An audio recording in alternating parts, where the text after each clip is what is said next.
Hello and good morning everyone. My name is Kazi Ashrafullah and I'm here today to present to you a report on the water management strategies in rural and urban Bangladesh. Bangladesh is a low-lying tropical country. It is located in one of the largest river deltas of the world, and as a result, it is exposed to perennial floods every year, and water management is an issue of vast importance to the people of this country. The water management sector, which is regulated by the government, has been unable to come up with strategic plans and effective measures to against the water management issues, the problems that the country has been facing. Now, Bangladesh can be basically divided into two parts, the urban and the rural part of the country.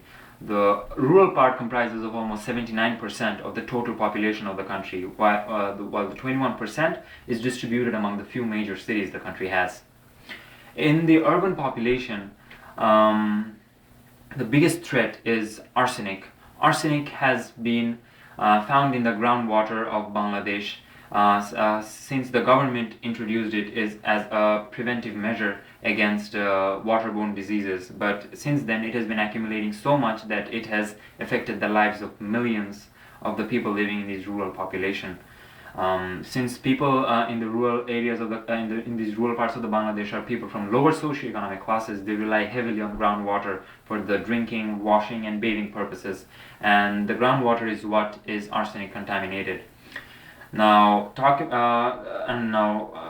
about the urban population. The people living in the urban parts of the country have been facing problems regarding sanitation, drainage, and sewerage management, which again the water management sector was supposed to take care of.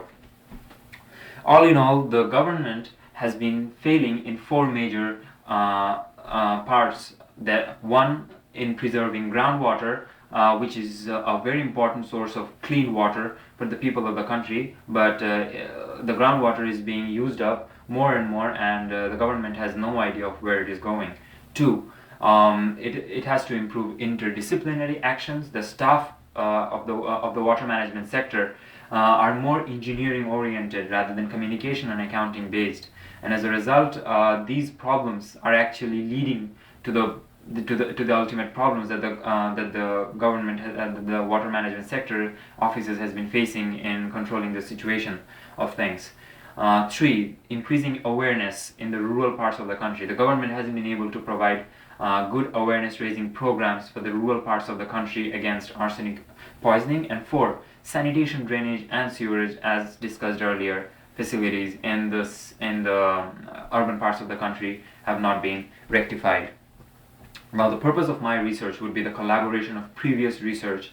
Since it's a topic of vast importance, there have been various researches, studies, and surveys carried out in the past. My purpose would be to collaborate and bring together all those research and form a standard set of guidelines which could be presented to the government, which it could use to, if not permanently rectify the situation, at least provide a solution for the time being. And the study would be carried out in selected rural and urban parts of the country, and the duration of the study would be 6 months, which would give us enough time for revealing results. There would be two different methods deployed in the two different parts of the country. The urban part, the rural parts, the focus would be basically about awareness raising. Since people there are from lower socioeconomic classes, they don't have access to media. Therefore, we would need local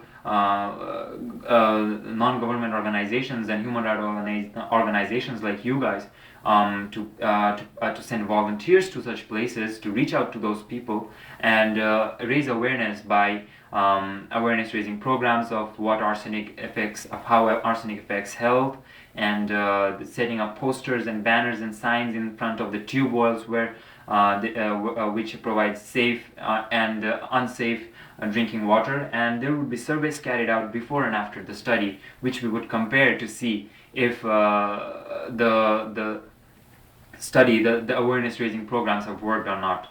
In the urban parts of the country, however, there will be awareness raising initiatives through media as well as training camps, which would be set up for the government officials to improvise on the management glitches that they're having. They would be trained to communicate properly and to figure out exactly how and where the country the water is being wasted, where the water is being lost.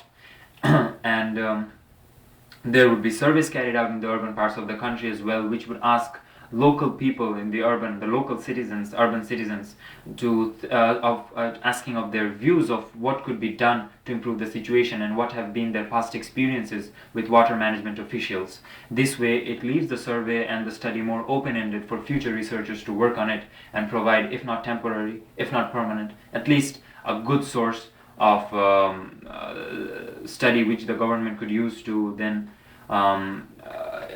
work on the situation. There would be possible drawbacks to the study. The amount of data that are needed to be dealt with are humongous, and as a result a lot of time and manpower would be consumed. Since it's quite a large-scale process, a lot of financial burden would be there too, and there would be ethical issues concerning regarding the voluntary participation of government officials and the rural families during the study. The brochure that I've provided you all with contains an example of a few of the studies that we are about to take into account. There will be a lot of such studies which will be collaborated, as I've stated previously, into one fixed set of guidelines which could then be presented to the government. And as a conclusive statement, I'll just say we can look forward, we can be more optimistic, as the government has been successful in dealing with the perennial floods that once devastated the country so badly. Since the government has been, the water management sector has been able to come up with such a good and realistic plans in preventive measures against these perennial floods, then maybe we can look forward to this study, and hopefully we can improvise on the current situation of the water management sector. That would be all. Thank you very much.